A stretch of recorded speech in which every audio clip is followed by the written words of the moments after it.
Hello ways welcome to Shanmukha రుచి రెండు. మనం ఈరోజు చేసుకోబోతున్న రెసిపీ వచ్చేసి నూనె వంకాయ కూర. రైస్లోకే కాకుండా చపాతీలోకి, బిర్యానీలోకి, పులావ్లోకి కూడా చాలా బాగుంటుంది. ఎలా చేయాలో ముందుగా వీడియోలోకి వెళ్ళి చూద్దాము. ముందుగా ప్యాన్ హీట్ ఎక్కాక అందులోకి 3 టీ స్పూన్లు పల్లీలు, తర్వాత 3 ఎండుమిరపకాయలు వేసుకోవాలి. పల్లీలు త్వరగా వేగిన తర్వాత ఎండుమిరపకాయలు 3, తర్వాత పావు టీ స్పూన్ మెంతులు వేసుకొని బాగా వేయించుకోవాలి. ఎండుమిరపకాయలు, మెంతులు బాగా వేగిన తర్వాత అందులోకి 1 టీ స్పూన్ నువ్వులు కూడా వేసుకోవాలి.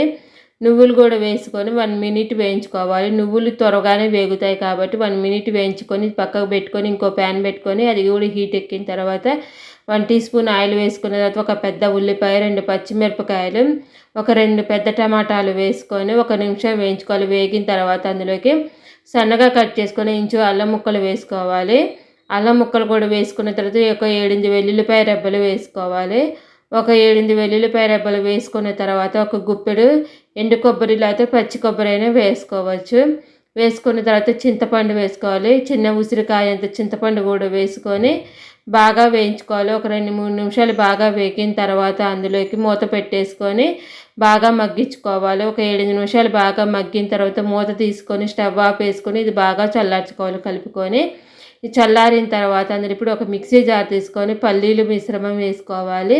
పల్లీలు, ఎండుమిరపకాయలు, మెంతులు మిశ్రమం వేసుకొని ఒకసారి గ్రైండ్ చేసుకోవాలి. తర్వాత అందులోకి ముందుగా వేయించి పెట్టుకుని ఉల్లిపాయ, టమాటా, కొబ్బరి మిశ్రమం కూడా వేసుకొని బాగా వేయించుకోవాలి.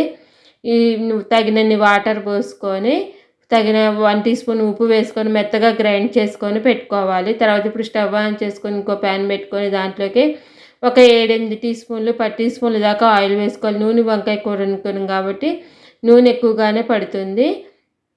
ఇప్పుడు ఆయిల్ వేసుకొని ఆయిల్ బాగా హీట్ ఎక్కించుకోవాలి.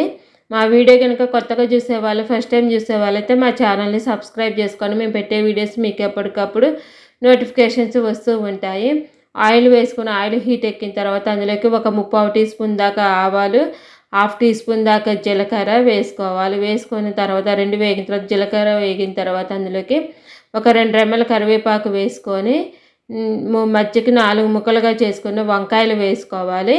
మీ దగ్గర ఏ వంకాయలు ఉంటే ఆ వంకాయలు తీసుకోవచ్చు. బారు వంకాయలైనా, తెల్ల వంకాయలైనా, చిన్న చిన్న గుత్తి వంకాయలైనా తీసుకొని వేసుకోవచ్చు.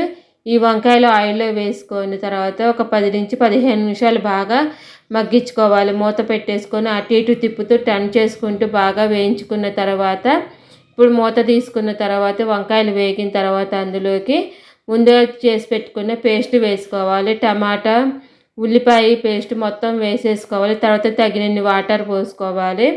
తగినన్ని వాటర్ పోసుకున్న తర్వాత అందులోకి ఒక 1/2 టీ స్పూన్ పసుపు, తర్వాత 1 టీ స్పూన్ కారం వేసుకోవాలి. కారం వేసుకున్న తర్వాత 1 టీ స్పూన్ ధనియాల పొడి, 1/2 టీ స్పూన్ జీరా పొడి, 1/2 టీ స్పూన్ ఉప్పు వేస్తున్నాను. ఎందుకంటే ముందు 1 టీ స్పూన్ ఉప్పు వేసాను, తర్వాత వంకాయలు వేయించుకునేటప్పుడు కొంచెం ఉప్పు వేసుకున్నాను. అందుకని ఇక్కడ 1/2 టీ స్పూన్ ఉప్పు వేసుకొని ఇదంతా కలిసేటట్టు బాగా కలుపుకోవాలి. వేసుకున్న మసాలాలన్నీ వేసేటట్టు కలిసేటట్టు బాగా కలుపుకున్న తర్వాత మూత పెట్టేసుకొని ఒక 5-6 నిమిషాలు ఈ వంకాయలకి మసాలా పట్టేటట్టు కలుపుకొని మూత పెట్టేసుకొని వంకాయలకి మసాలా పట్టేటట్టు ఉడికించుకోవాలి. ఒక 5-6 నిమిషాలు బాగా ఉడికిన తర్వాత మూత తీసుకొని పైనుంచి కొత్తిమీరతో గార్నిష్ చేసుకోవాలి. ఒకసారి కలుపుకొని పైనుంచి కొత్తిమీరతో గార్నిష్ చేసుకొని సర్వ్ చేసుకోవటమేనండి. చపాతీల్లోకి, పుల్కాల్లోకి, బిర్యానీలోకి, పులావ్లోకి ఎంతో టేస్టీగా ఉండే ఈ నూనె వంకాయ కూర రెడీ అయిపోయినట్లేనండి. ఇప్పుడు కొత్తిమీరతో గార్నిష్ చేసుకొని సర్వ్ చేసుకోవటమేనండి. ఎంతో టేస్టీగా ఉండి ఈ కర్రీని తప్పకుండా ట్రై చేయండి. మా వీడియో మీకు నచ్చినట్టయితే లైక్ చేయండి, షేర్ చేయండి, సబ్స్క్రైబ్ చేసుకోండి. ప్లీజ్ సబ్స్క్రైబ్ అండ్ లైక్ చేయండి. Thank you for watching.